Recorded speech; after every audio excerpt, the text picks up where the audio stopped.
छोरी मान्छेले जिन्दगीमा दुःख पाउनु भनेको नि बस एउटा श्रीमानको कारणले मात्रै हो क्या। किन बुझ्दैनन् के श्रीमानहरूले? आफ्नो श्रीमतीलाई माया गर्नुपर्छ, साथ सपोर्ट दिनुपर्छ भन्ने कुरो किन बुझ्दैन? बुद्धि कहिले आउँछ के श्रीमानहरूको? अरूको अगाडि हेपाइसी भएर दुनियाँको अगाडि लाचार भएर बस्नुपर्ने श्रीमानको कारणले गर्दा हो कि होइन? अब कहिले बुझ्ने श्रीमानहरूले? 2 दिनको जिन्दगी छ, हाँसी खुसी रमाइलो गरेर बिताउनु पर्ने। दुनियाँको नजरमा गिराउने भनेको एउटा श्रीमान। के गरोस् त महिलाले, पीडितले बिचरा एक्लैले?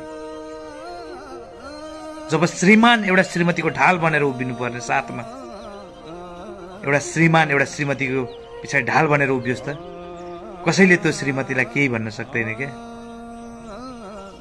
तर श्रीमानहरूले नै हेपेपछि त नि अरूले त सहजै हेप्ने भइहाल्यो।